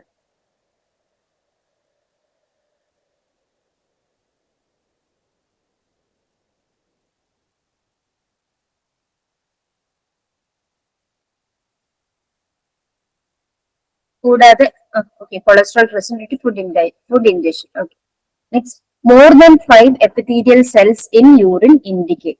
യൂറിനിൽ മോർ ദാൻ 5 എപ്പിത്തീരിയൽ സെൽസ് കാണുന്ന എപ്പോഴാണ്? അതായത് യൂറിനിൽ നോർമൽ എപ്പിത്തീരിയൽ സെൽസ് നമ്മൾ പറയുന്നുണ്ട് അപ് ടു 5. അതിൽ കൂടുതൽ എപ്പിത്തീരിയൽ സെൽസ് യൂറിനിൽ കാണുന്നെങ്കിൽ അത് എന്തിനെ ഇൻഡിക്കേറ്റ് ചെയ്യുന്നു? സ്ട്രെസ് കാരണമായിരിക്കും എപ്പിത്തീരിയൽ സെൽസ് കൂടുന്നത്. പൈലോനെഫ്രൈറ്റിസ്, ഇൻഫെക്ഷൻ, നമ്മുടെ നെഫ്രോൺസ് ഉണ്ടാക്കുന്ന ഇൻഫെക്ഷസ് കണ്ടീഷൻ കാരണമാണോ, ഡീഹൈഡ്രേഷൻ കാരണമാണോ, ഫീവർ കാരണമാണോ? ഏത് കണ്ടീഷനിലാണ് ഈ എപ്പിത്തീലിയൽ സെൽസ് കൂടുതലായിട്ട് കാണപ്പെടുന്നത്?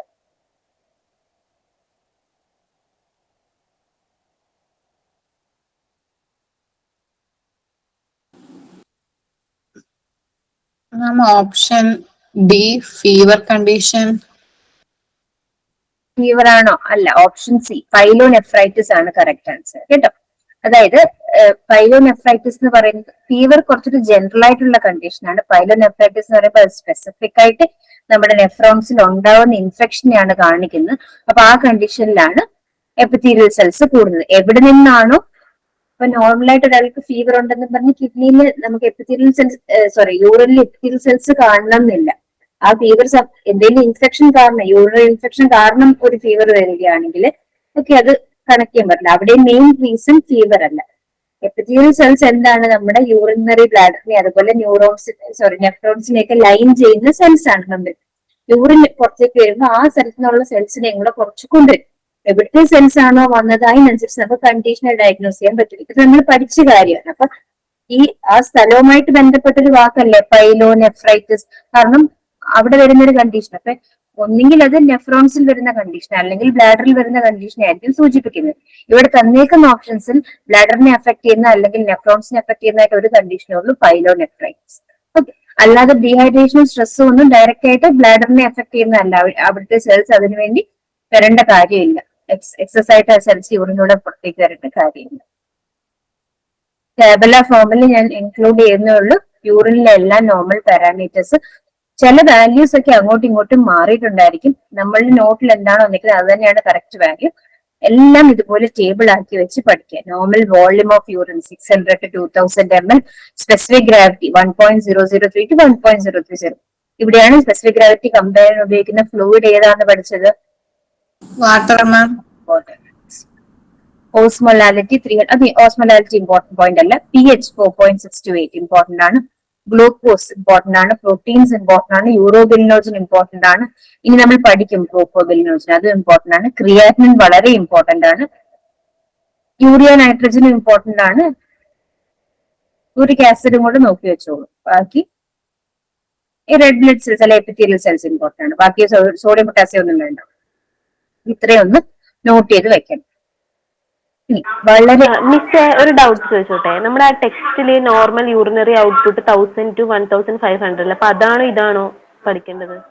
ഇല്ല, ടെക്സ്റ്റിൽ പറയുന്നത് മാത്രം പഠിച്ചാൽ മതി. ടെക്സ്റ്റിൽ പറയുന്നതാണ് പഠിക്കുന്നത്. ഇപ്പൊ ടെക്സ്റ്റിൽ പറയുന്ന അല്ലാതെ ഒരു ഓപ്ഷൻ കാണുകയാണെങ്കിൽ അതിന് ഏറ്റവും നിയറസ്റ്റ് ആയിട്ട് നിൽക്കുന്ന ഓപ്ഷൻ എഴുതുക. എപ്പോഴും നമ്മൾ ടെക്സ്റ്റ് ആയിരിക്കണം നല്ല ക്വസ്റ്റ്യൻ ഇടുന്നത്. വേറെ ഏതെങ്കിലും ടെക്സ്റ്റ് ബുക്കിനെയൊക്കെ ബേസ് ചെയ്തോ അല്ലെങ്കിൽ പ്രീവിയസ് ക്വസ്റ്റ്യൻ പേപ്പറിൽ നിന്നൊക്കെ ഇടുന്നതാണെങ്കിൽ കുറച്ചൊക്കെ ഡീവിയേഷൻ വന്നാലും നമ്മൾ ടെക്സ്റ്റുമായിട്ട് ഏറ്റവും ക്ലോസ് നിൽക്കുന്ന വാല്യൂ എഴുതുക. ടെക്സ്റ്റിലെ ഓപ്ഷൻ ഉണ്ടെങ്കിൽ അത് തന്നെയാണ് എഴുതേണ്ടത്. ഇല്ലെങ്കിൽ അതിന് ഏറ്റവും ക്ലോസ് ആയിട്ട് നിൽക്കുന്ന option. Amorphous urates mainly come in യൂറിനിൻ. ഇമ്പോർട്ടന്റ് ആണ്, വളരെ ഇമ്പോർട്ടന്റ് ആയിട്ടുള്ള പോയിന്റ് ആണ്. Alkaline P H, neutral P H, acidic P H, sleeping sickness. ആദ്യമേ തന്നെ ഒരു കാര്യം പറയാം, സ്ലീപ്പിംഗ് സിക്നസ് ഇതുമായിട്ട് ഒരു ബന്ധമില്ലാത്തൊരു കണ്ടീഷനാണ്. അപ്പൊ ആ കണ്ടീഷൻ നമുക്ക് എടുത്ത് മാറ്റാൻ പറ്റും. പിന്നുള്ളത് alkaline P H, neutral P H, acidic P H. ഈ മൂന്നിൽ ഏത് പി എച്ചിലാണ് അമോർഫസ് യൂറേറ്റ്സ് കാണുന്നത്? അതിൽ തന്നെ ന്യൂട്രൽ പി എച്ച് എന്ന് പറഞ്ഞാൽ നമ്മൾ പഠിച്ചിട്ടില്ല. അപ്പൊ acidic or alkaline P H ആയിരിക്കും. Answer is option C, acidic P H. വളരെ ഇമ്പോർട്ടന്റ് ആണ് ആ ടേബിള്. യൂറിനില് അത് എപ്പോഴും ചോദിക്കാറുള്ള ഒരു ഇമ്പോർട്ടന്റ് ആയിട്ടുള്ള ഏരിയ ആണ്. നമുക്കതൊന്ന് റിവൈസ് ചെയ്ത് പോകാം. ഇമ്പോർട്ടന്റ് ആയതാണ്. Crystals of various substances can be seen according to pH. യൂറിന്റെ pH അനുസരിച്ചാണ് ഓരോ ക്രിസ്റ്റൽസ് കാണപ്പെടുന്നത്. ആസിഡ് യൂറിൻ അല്ലെങ്കിൽ അസിഡിക് യൂറിനിൽ കാണപ്പെടുന്ന ക്രിസ്റ്റൽസ് ഏതൊക്കെയാണ്? Amorphous urates, uric acid crystals, calcium oxalate crystals. അതില് യൂറിക് ആസിഡ് ക്രിസ്റ്റലിനെ ആസിഡ് എന്ന വാക്കുമായിട്ട് കണക്ട് ചെയ്താൽ വേഗം കിട്ടും. ഇനി അമോർഫസ് യൂറേറ്റ്സ് ഉണ്ട്, അമോർഫസ് ഫോസ്ഫേറ്റ്സ് ഉണ്ട്. യൂറേറ്റ്സ് കാണുന്നത് അസിഡിക് യൂറിനിലും ഫോസ്ഫേറ്റ്സ് കാണുന്നത് ആൽക്കലൈൻ യൂറിനിലും. അപ്പൊ അത് എഴുതി തന്നെ പഠിക്കുക, സ്ട്രെസ് ചെയ്ത് തന്നെ പഠിക്കുക. ഇനി കാൽസ്യം ഓക്സലേറ്റും കാൽസ്യം ഫോസ്ഫേറ്റും ഉണ്ട്. അഗെയിൻ കാൽസ്യം ഫോസ്ഫേറ്റ് വരുന്നത് ആൽക്കലൈൻ യൂറിനിലും കാൽസ്യം ഓക്സലേറ്റ് വരുന്നത് ആസിഡ് യൂറിനിലും. അപ്പൊ ആദ്യം മനസ്സിലാക്കേണ്ട പോയിന്റ്, യൂറിനിൽ പലതരം ക്രിസ്റ്റൽസ് കാണും. രണ്ടാമത്തെ പോയിന്റ്, ഈ ക്രിസ്റ്റൽസ് എന്തിനെ ഡിപ്പെൻഡ് ചെയ്തിരിക്കും? പി എച്ചിനെ ഡിപ്പെൻഡ് ചെയ്തിരിക്കും. മൂന്നാമത്തെ പോയിന്റ്, ഫോസ്ഫേറ്റ് എന്ന വാക്ക് കേട്ടാൽ അത് ആൽക്കലൈൻ യൂറിൻ ആണ്. കണ്ണും കൂട്ടിയായിട്ട്. അപ്പൊ അമോർഫസ് ഫോസ്ഫേറ്റ് എന്ന് പറഞ്ഞാൽ ആൽക്കലൈൻ യൂറിൻ, കാൽസ്യം ഫോസ്ഫേറ്റ് എന്ന് പറഞ്ഞാൽ ആൽക്കലൈൻ യൂറിൻ. ഇനി ഫോസ്ഫേറ്റ് അല്ലാതെ അമോർഫസ് യൂറേറ്റ് എന്ന് കേൾക്കുവാണെങ്കിൽ ഓട്ടോമാറ്റിക്കലി നമുക്കറിയാം ഫോസ്ഫേറ്റ് അല്ലാതെ വരുന്ന എല്ലാം നോർമൽ അസിഡിക് യൂറിൻ ആണ്. അപ്പം കാൽസ്യം ഓക്സലേറ്റ്, അതിനകത്ത് ഫോസ്ഫേറ്റ് ഇല്ല, അപ്പൊ അത് അസിഡിക് യൂറിൻ ആണ്. പിന്നെ യൂറിക് ആസിഡ് ക്രിസ്റ്റൽ, ആ പേര് കേൾക്കുമ്പോൾ തന്നെ അറിയാം അത് എന്താണ്. യൂറിക് ആസിഡ് അസിഡിക് യൂറിൻ ആണ്. ഓക്കെ, തെറ്റിക്കരുത്. പിന്നെ കാൽസ്യം ഓക്സലേറ്റിന് ഈ എൻവലപ്പ് ഷേപ്പ് അല്ലെങ്കിൽ ഒക്ടൈഡ്രൽ ഷേപ്പ് ഉണ്ടെന്നുള്ളതും ഇമ്പോർട്ടന്റ് പോയിന്റ് ആണ്. Uric acid crystals diamond shaped ആണെന്നുള്ളത് ഓർക്കുക. കാൽസ്യം ഫോസ്ഫേറ്റ് സ്റ്റിലൈറ്റ് ക്രിസ്റ്റൽ, അതുകൊണ്ട് ഒന്ന് നോക്കി വെക്കുക. അപ്പൊ യൂറിനിലെ ക്രിസ്റ്റൽസ് കാണുന്നത് ഫോസ്ഫേറ്റ് എന്ന് കേട്ടാൽ അത് അമോർഫസ് ഫോസ്ഫേറ്റ് ആയിക്കോട്ടെ കാൽസ്യം ഫോസ്ഫേറ്റ് ആയിക്കോട്ടെ ആൽക്കലൈൻ യൂറിൻ ആണ്. ഇനി അമോർഫസ് ഫോസ്ഫേറ്റിന് പകരം യൂറേറ്റ്സും കാൽസ്യം ഫോസ്ഫേറ്റിന് പകരം ഓക്സലേറ്റ് എന്ന് പോയാൽ അത് ആസിഡ് യൂറിൻ ആണ്. കൂടാതെ യൂറിക് ആസിഡ് എന്ന് കേട്ടാലും അസിഡിക് യൂറിൻ ആണ്.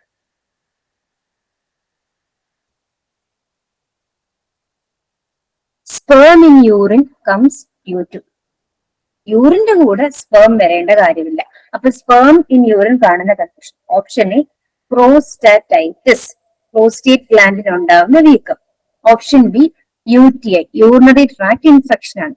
Option C kidney failure. Option D bladder infection. ആദ്യമേ മനസ്സിലാക്കേണ്ട ഒരു പോയിന്റ്, നോർമൽ ആയിട്ട് സ്പേം യൂറിനിൽ വരേണ്ട കാര്യമില്ല. അങ്ങനെ സ്പേം യൂറിനിൽ വരുന്നുണ്ടെങ്കിൽ സ്പേമുമായിട്ട് ബന്ധപ്പെട്ട ഏതോ ഒരു ഓർഗന്റെ പ്രശ്നമുണ്ട്. അപ്പൊ ഇവിടെ തന്നേക്കുന്ന ഓപ്ഷനിൽ സ്പേമുമായിട്ട് ബന്ധപ്പെട്ട് നിൽക്കുന്ന എത്ര ഓർഗൻ ഉണ്ട്? ഒന്നേ ഉള്ളു. അപ്പൊ വേഗം answer. Yes, answer is option A prostatitis. നമുക്ക് ഒന്നും അറിയില്ലെങ്കിൽ നമുക്ക് അങ്ങനെ എലിമിനേറ്റ് ചെയ്യാം. UTI, urinary tract infection urinary ട്രാക്ടിനെ ബാധിക്കുന്നതാണ്. കിഡ്നി ഫെയിലിയർ കിഡ്നിയാണ്. ബ്ലാഡർ ഇൻഫെക്ഷൻ ബ്ലാഡറിലാണ്. ഇതൊന്നും സ്പേമുമായിട്ട് ബന്ധപ്പെട്ടില്ല. ഇതൊക്കെ ഫെയിലർ ആയതുകൊണ്ട് സ്പേം യൂറിനിൽ കയറി വരേണ്ട കാര്യമില്ല. അപ്പൊ സ്പേമുമായിട്ട് ബന്ധപ്പെട്ട് നിൽക്കുന്ന ആക്സറി ഗ്ലാൻഡ് ആണ് പ്രോസ്റ്റേറ്റ് ഗ്ലാൻഡ്. ആ ഗ്ലാൻഡിന് ഉണ്ടാവുന്ന ഇൻഫെക്ഷൻ ആൻഡ് ഇൻഫ്ലമേഷൻ, വീക്കം ഒക്കെയാണ് പ്രോസ്റ്റാറ്റൈറ്റിസ് എന്ന് പറയുന്നത്, ഐറ്റിസ്. അപ്പൊ അവിടെയാണ് സ്പേം ഇൻ യൂറിൻ കാണുന്നത്. Cast at present in urinary. യൂറിനില് ഓരോ തരം കാസ്റ്റ്, ഓരോ ക്രിസ്റ്റലുകളുടെ ഒക്കെ കാസ്റ്റ്, നമ്മൾ പലതരം കാസ്റ്റ് പഠിച്ചു. അതൊക്കെ വരുന്നത് എന്തുകൊണ്ടാണ്? Option A kidney disorder, B liver disorder, C stomach disorder, option D lungs disorder. എളുപ്പമാണ്. Option A ma'am. Yes, option A kidney disorder. Normal urinary output ranges between dash ml per day. Direct question ആണ്. Option A 500 to 700 ml per day. B 1000 to 1500 ml per day. Less than 500 ml per day. 3000 to 5000 ml per day. ഇപ്പൊ നമ്മൾ പറഞ്ഞത് 1000 to 1500 ml per day ആണ് normal urinary output. Normally, very small amount of protein dash mg per day is excreted. നമ്മൾ ടെക്സ്റ്റിൽ അതേ sentence എടുത്തിട്ടേക്കാണ്. Normally യൂറിനിലൂടെ അധികം 100. Yes, very good, 100 gram കേട്ടോ. Normally യൂറിനിലൂടെ ചെറിയ അളവിൽ പ്രോട്ടീനും അതത്ര സിഗ്നിഫിക്കന്റ് അല്ല. നമ്മൾ അതിനെ പ്രോട്ടീൻ യൂറിയ എന്നൊന്നും പറയത്തില്ല. പക്ഷെ അതിലും കൂടുതൽ അളവ് പോകുമ്പോൾ നമ്മൾ പ്രോട്ടീൻ യൂറിയ, ആൽബുമിൻ യൂറിയ എന്നൊക്കെ പറയുന്നു. നോർമലി പോകുന്ന അളവ് എത്ര? 100 mg. 100 mg per day protein in urine is normal. When Benedict's qualitative reagent is heated with urine, glucose present in urine reduces cupric ions present in the reagent to dash ions. വളരെ simple question. Cuprous. Option B. Option കേട്ടോ, correct ആട്ടോ, രണ്ടുപേരും പറഞ്ഞാട്ടെ. Cuprous, cupric അല്ല, cuprous ions. Cupric ഓപ്ഷനിൽ തന്നെ ഉണ്ട്, അപ്പൊ അതല്ലെന്ന് അറിയാം. പിന്നെ ഫെറസും ഫെറിക്കും കോപ്പറുമായിട്ട് ബന്ധപ്പെട്ടില്ല, അപ്പൊ കുപ്രസ് അയോൺസ് ആണ്.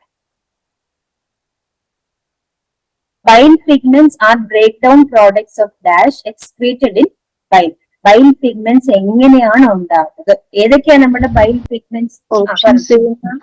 Very good, very good. Haemoglobin. ഹീമോഗ്ലോബിന്റെ ബ്രേക്ക് ഡൗൺ നടക്കുമ്പോഴാണ് ബൈൽ പിഗ്മെന്റ്സ് ഉണ്ടാകുന്നത്. ഇപ്പൊ യൂറിക് ഓപ്ഷൻസ് ഒന്ന് വായിച്ചേക്കാം. A uric acid, B ketones, C haemoglobin, D diabetes. ഇതൊക്കെ നമ്മൾ കാര്യം പഠിച്ചിട്ട് നമുക്ക് ബാക്കി ഓപ്ഷൻസ് പോലും വായിക്കാൻ ഡയറക്റ്റ് ആയിട്ട് ഹീമോഗ്ലോബിൻ എഴുതാൻ പറ്റും. Products of haemoglobin break down are iron, bilirubin and amino acids. RBCs lysis സംഭവിക്കുമ്പോൾ RBCs ഹീമോഗ്ലോബിൻ ഇരിക്കുന്നത്. ഹീമോഗ്ലോബിൻ ഉണ്ടെങ്കിൽ RBCക്ക് ഓക്സിജനെ ട്രാൻസ്പോർട്ട് ചെയ്യാൻ പറ്റത്തുള്ളൂ. RBCs ലൈസിസ് സംഭവിക്കുമ്പോൾ അല്ലെങ്കിൽ ഡെത്ത് സംഭവിക്കുമ്പോൾ RBC പൊട്ടി അതിനകത്തുള്ള ഹീമോഗ്ലോബിൻ ഡിസിന്റഗ്രേറ്റ് ചെയ്ത് അയൺ, ബിലിറുബിൻ, അമിനോ ആസിഡായി മാറുന്നത്. അതിൽ നമ്മളോട് ചോദിച്ചിരിക്കുന്ന ബൈൽ പിഗ്മെന്റ് ആയിട്ടുള്ള ബിലിറുബിൻ എങ്ങനെ വരുന്നുണ്ട്? അപ്പൊ it is a break down product of haemoglobin. Urobilinogen is formed in the intestine by bacterial action on. Option B. Yes. Option B is the correct answer. Option B, bilirubin. Option A, bile. Option B, bilirubin. C, liver. D, blood. Answer is bilirubin. അപ്പോൾ ഹീമോഗ്ലോബിനിൽ നിന്ന് bilirubin ഉണ്ടാവുന്നു, ബിലിറുബിനിൽ നിന്ന് യൂറോബിലിനോജൻ ഉണ്ടാവുന്നു. എങ്ങനെയാ ഹീമോഗ്ലോബിനിൽ നിന്ന് bilirubin ഉണ്ടാകുന്നത്? Haemoglobin break down ആകുമ്പോൾ അയണും ബിലിറുബിനും amino acids ആണ് ബൈ പ്രോഡക്റ്റ്. അങ്ങനെ ബിലിറുബിൻ ഉണ്ടാവും. ഇനി ബിലിറുബിനിൽ നിന്ന് എങ്ങനെയാണ് യൂറോബിലിനോജൻ ഉണ്ടാവുന്നത്? ബിലിറുബിന്റെ മേലെ ബാക്ടീരിയൽ ആക്ഷൻ വരുമ്പോഴാണ് യൂറോബിലിനോജൻ ഉണ്ടാകുന്നത്. Urobilinogen is a colorless pigment produced in the gut from the metabolism of bilirubin. അപ്പൊ ബിലിറൂബിനിൽ നിന്നാണ് യൂറോബിലിനോജൻ ഉണ്ടാവുന്നത്. Some is excreted in the feces and the rest is reabsorbed and excreted in urine. Most of urobilinogen is excreted through feces. Majority in feces-ലൂടെയാണ്. Small amount is excreted through urine. In obstructive jaundice, bilirubin does not reach the bowel and urinary excretion of urobilinogen is diminished. Obstructive jaundice എന്നുള്ള condition വരുമ്പോൾ bilirubin എന്ന് പറയുന്നത് ബവലിലേക്ക് എത്തുന്നില്ല, അതായത് സ്റ്റൊമക്കിലേക്ക് എത്തുന്നില്ല. പിന്നെ എങ്ങനെയാണ് അതിനെ ഡൈജസ്റ്റ് ചെയ്ത് യൂറോബിലിനോജൻ ഒക്കെ ആക്കുന്നത്? അപ്പൊ യൂറിനിലൂടെ ആയാലും ഫീസിലൂടെ ആയാലും യൂറോബിലിനോജൻ പോകുന്നത് കുറയും. That is not related to our question. നമ്മുടെ ക്വസ്റ്റ്യൻ എന്തായിരുന്നു? Urobilinogen is formed in the intestine by bacterial action on bilirubin. അപ്പോ ആരുടെങ്കിലും അൺമ്യൂട്ട് ആണോ? മ്യൂട്ട് ചെയ്ത് വെക്കോ, ഡിസ്റ്റർബൻസ് ഉണ്ട്.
ഞാനൊന്നും കേൾക്കുന്നില്ലല്ലോ.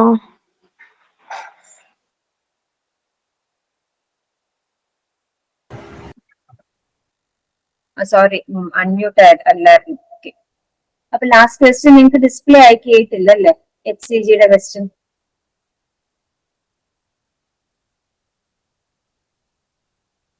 ഇപ്പൊ കേൾക്കാമോ?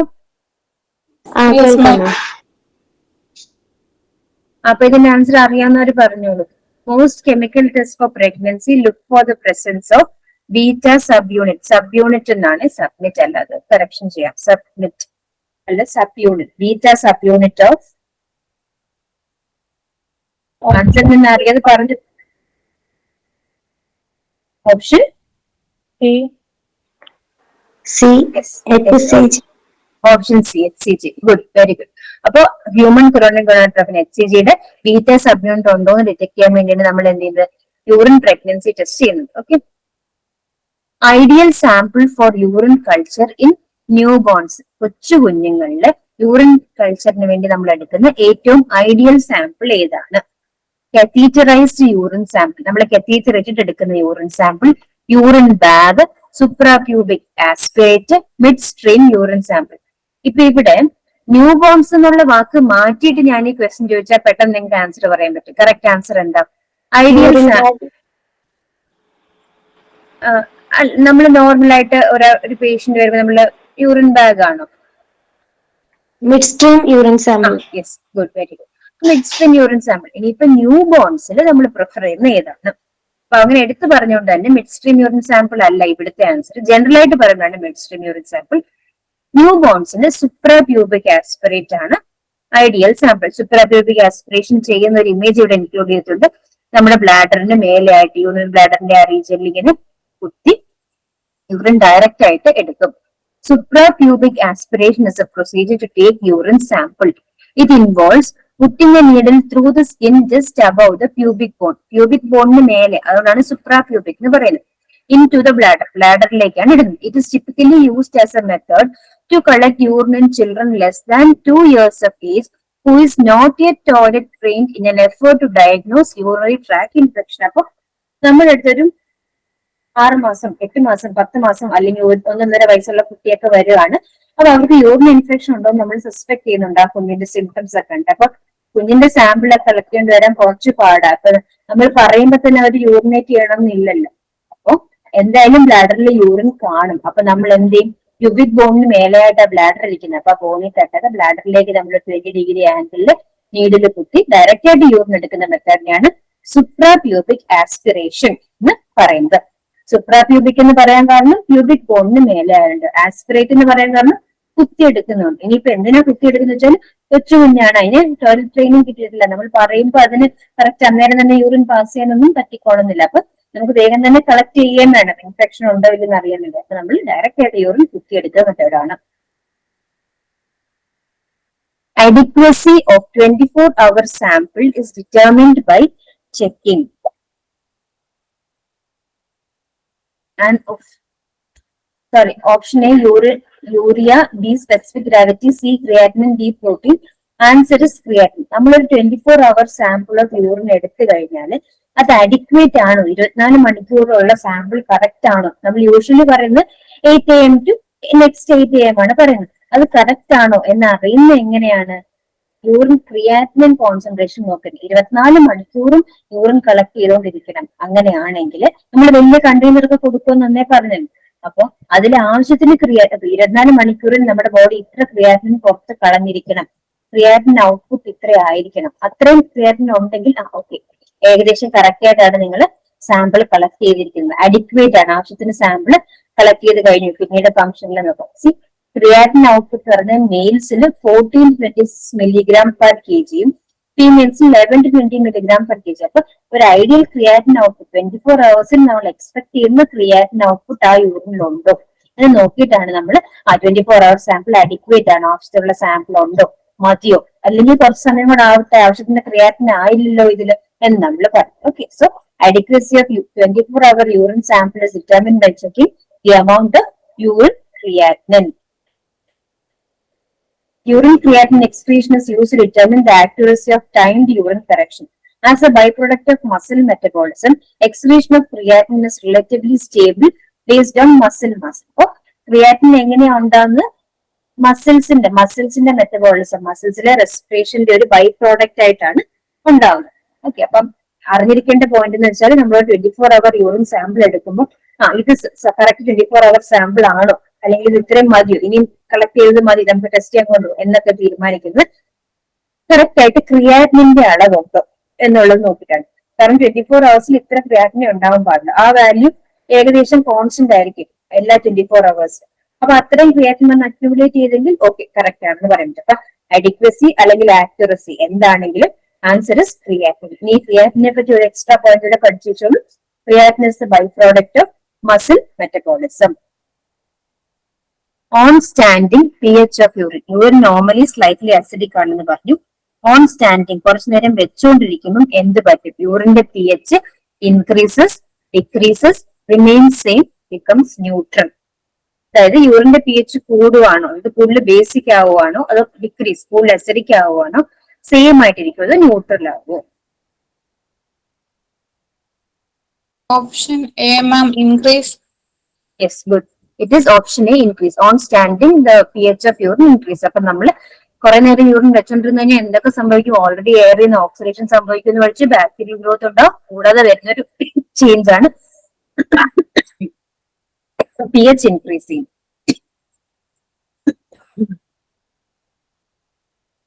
For which estimation urine is collected in amber colored bottle?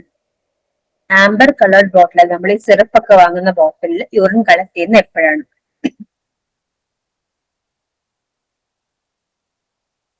Option A ഓർഫോബിലിനോജൻ.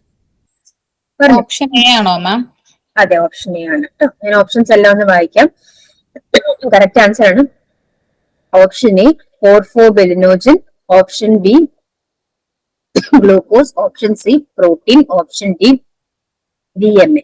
അപ്പൊ അതില് ഓർഫോബിലിനോജൻ ആണ്. അത് ഫോട്ടോ ഓക്സിഡേഷൻ സംഭവിക്കാൻ ചാൻസ് ഉണ്ട്. അതായത് ഡയറക്റ്റ് ആയിട്ട് സൺലൈറ്റ് വന്ന് തട്ടിക്കഴിഞ്ഞാൽ അതിന് ഓക്സിഡേഷൻ സംഭവിക്കും. അതുകൊണ്ടാണ് നമ്മൾ എന്ത് ചെയ്യുന്നത്, അതിന് ആംബർ കളേർഡ് ബോട്ടിൽ. നമ്മൾ സിറപ്പ് ഒക്കെ വാങ്ങിക്കുന്ന ബോട്ടിൽസിന്റെ കളർ അല്ലേ, അത് ക്ലിയർ ആയിരിക്കില്ലല്ലോ, ഒരു ബ്രൗൺ പോലെ പുറമെ നമുക്ക് തോന്നും. ആ ഓർഫോബിലിനോജൻ അങ്ങനത്തെ കണ്ടെയ്നറിൽ വേണം നമ്മൾ കളക്ട് ചെയ്യാനായിട്ട്.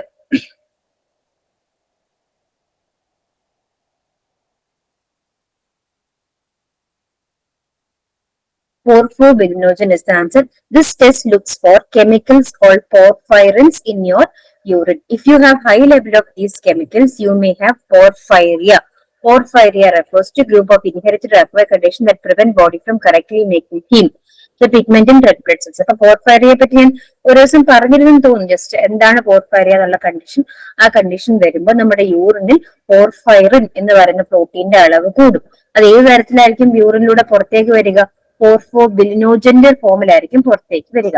അപ്പൊ അതുണ്ടോ, പോർഫൈറിയ ഉണ്ടോ എന്ന് അറിയണമെങ്കിൽ യൂറിനിൽ പോർഫൈറിൻ ഉണ്ടോ എന്ന് അറിയണം. യൂറിനിൽ പോർഫൈറിൻ എങ്ങനെയായിരിക്കുന്നത്? പോർഫോബിലിനോജന്റെ ഫോമിലായിരിക്കും. ഇനി ഇത് ടെസ്റ്റ് ചെയ്യണമെങ്കിലോ ആംബർ കളേർഡ് ബോട്ടിൽ, അതായത് ഡയറക്റ്റ് ആയിട്ട് സൺലൈറ്റ് കയറാത്ത രീതിയിൽ ഉള്ള ബോട്ടിലിൽ എടുത്തിട്ട് വേണം ടെസ്റ്റ് ചെയ്യാൻ. അല്ലെങ്കിൽ ചെറിയ സമയം കൊണ്ട് തന്നെ ഡയറക്റ്റ് സൺലൈറ്റിന് എക്സ്പോഷർ കിട്ടിക്കഴിഞ്ഞത് ഓക്സിഡൈസ് ആയി പോകും.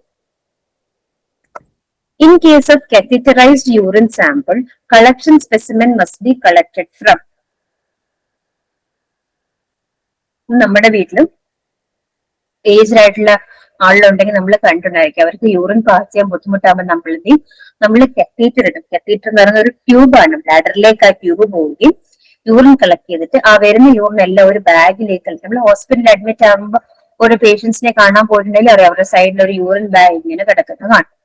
അപ്പം നോർമലായിട്ട് ഒരു പേഷ്യന്റിന് യൂറിൻ കളക്ട് ചെയ്യണമെങ്കിൽ നമ്മൾ എന്ത് ചെയ്യും? മിഡ് സ്ട്രീം യൂറിൻ അവരോട് യൂറിനേറ്റ് ചെയ്യുമ്പോൾ കളക്ട് ചെയ്യാൻ പറയും. കൊച്ചു കുട്ടികളുടെ കേസിൽ എന്താ പ്രശ്നം? അവർ യൂറിൻ ട്രെയിൻഡ് അല്ല. അപ്പൊ നമ്മൾ പറയുമ്പോൾ അവർ യൂറിൻ പാസ് ചെയ്യണമെന്നില്ല. അപ്പോഴാണ് നമ്മൾ സൂപ്രാപ്യൂബിക് ആസ്പിറേറ്റ് എടുക്കുന്നത്. ഇനി ഈ പറഞ്ഞ പേഷ്യന്റ് ഇപ്പൊ സർജറി കഴിഞ്ഞു, അല്ലെങ്കിൽ ഏജ്ഡ് ആണ്, അപ്പൊ ബെഡിൽ തന്നെ കിടക്കാണ്, അപ്പൊ അവർക്ക് ഡയറക്റ്റ് ആയിട്ട് യൂറിനേറ്റ് ചെയ്യാൻ പറ്റുന്നില്ല. നമ്മൾ അവർക്ക് കത്തീറ്ററാണ് ഉപയോഗിക്കുന്നത്. അപ്പൊ ആ തരത്തിൽ കിടക്കുന്ന ഒരു പേഷ്യന്റിന്റെ യൂറിൻ സാമ്പിൾ വേണമെങ്കിൽ നമ്മൾ എങ്ങനെ കളക്ട് ചെയ്യും? ഫ്രം ബാഗ്, അത് കളക്ട് ചെയ്തിരിക്കുന്ന ബാഗ് ഇല്ലേ, അതിൽ നിന്ന് എടുക്കാമോ? അതോ ഫ്രം ട്യൂബ്, ആ വരുന്ന ട്യൂബിൽ നിന്നാണോ എടുക്കുന്നത്? അല്ലെങ്കിൽ collect sample after removing tube, മൊത്തത്തിൽ ആ ട്യൂബ് റിമൂവ് ചെയ്ത് കത്തീറ്റർ റിമൂവ് ചെയ്തിട്ട് അവരോട് ഡയറക്റ്റ് ആയിട്ട് യൂറിനേറ്റ് ചെയ്യാൻ പറഞ്ഞിട്ട് ആ സാമ്പിൾ എടുക്കുവാണോ ചെയ്യുന്നത്? ഇത്തരത്തിൽ എങ്ങനെ നമുക്ക് ഇങ്ങനൊരു സാഹചര്യം വരാം. ഒരു പേഷ്യന്റ് ഹോസ്പിറ്റലിൽ കിടക്കുകയാണ്, മേ ബി സർജറി കഴിഞ്ഞ് കിടക്കുക, അല്ലെങ്കിൽ സീരിയസ് ആയിട്ട് ഒരു അസുഖമായിട്ട് കിടക്കുകയാണ്, ബെഡ് റിഡൻ ആണ്. അപ്പൊ യൂറിനൊക്കെ നമ്മളൊരു കത്തീറ്റർ കണക്ട് ചെയ്ത് ബാഗൊക്കെ കൊടുത്തേക്കാണ്. എന്നിട്ട് നമുക്ക് മെഡിസിൻ ഒക്കെ കൊടുക്കുന്നുണ്ട്. അപ്പൊ മെഡിസിൻ റെസ്പോണ്ട് ചെയ്യുന്നുണ്ടോ എങ്ങനെയുണ്ടെന്നൊക്കെ അറിയാൻ വേണ്ടി യൂറിൻ ടെസ്റ്റ് ചെയ്യേണ്ട സാഹചര്യം വന്നു. അപ്പൊ എങ്ങനെ ചെയ്യും? ആ ബാഗ് കുത്തി അതിൽ നിന്ന് ഇച്ചിരി യൂറിൻ എടുത്താൽ മതിയോ? ട്യൂബ് കുത്തി, ട്യൂബിൽ നിന്ന് ബാഗിലേക്കാണ് വരുന്നത്. ഓക്കെ, ട്യൂബ് കുത്തി അതിൽ നിന്ന് എടുത്താൽ മതിയോ? അതോ ഇനിയും ട്യൂബും ബാഗും എല്ലാം മതി ഡയറക്റ്റ് എടുക്കണോ? ഇതാണ് ചോദ്യം. Answer is from tube. നമ്മൾ ട്യൂബിൽ നിന്നാണ് എടുക്കുന്നത്. ഇപ്പൊ ഈ ഇമേജിൽ ഈ ട്യൂബ് മാത്രമേ കാണുന്നുള്ളൂ. പക്ഷെ ഇമാജിൻ ചെയ്യുക, ഈ ട്യൂബ് താഴേക്ക് പോയിട്ട് ബെഡിന്റെ അടിയിൽ ഒരു ബാഗ് ഉണ്ടെന്നും കൂടി ഇമാജിൻ ചെയ്യുക. അപ്പൊ അങ്ങനത്തെ സാഹചര്യം നമ്മൾ ട്യൂബിൽ നിന്നാണ് കുത്തിയെടുക്കുന്നത്. കുട്ടികളുടെ കേസിൽ സുപ്രാപ്യൂബിക് ആസ്പിറേറ്റ് ആണ്. കത്തീറ്ററൈസ്ഡ് പേഷ്യന്റ് ആണെങ്കിൽ ഫ്രം ട്യൂബ് ഓഫ് കത്തീറ്റർ ആണ്. Okay. Sample should not be collected from drainage bag as specimen may be contaminated. എന്തുകൊണ്ട് ബാഗിൽ നിന്ന് കളക്ട് ചെയ്യരുതെന്ന് പറയാൻ കാരണം ബാഗിനകത്ത് കണ്ടാമിനേഷൻ ഉണ്ടാവാനുള്ള സാധ്യത. കുറെ സമയത്തുള്ള യൂറിൻ ഇങ്ങനെ കെട്ടിക്കിടക്കുക അല്ലെ. Ideally, samples should be collected before antibiotics are administered, as they may affect the laboratory result.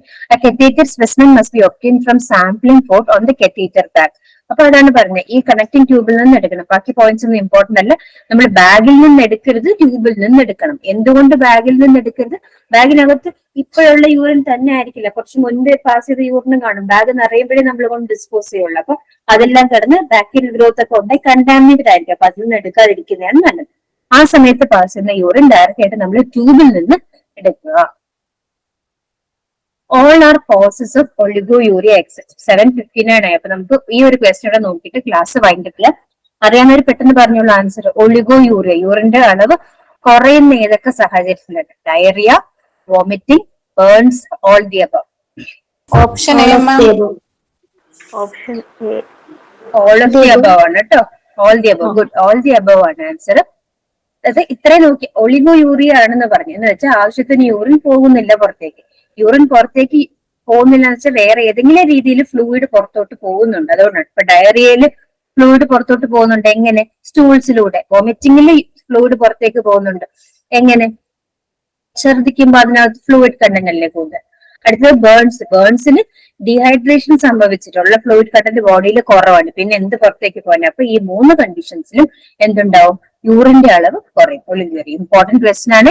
All conditions are causes of oliguria except option A diarrhoea, B vomiting, C burns, D all the above.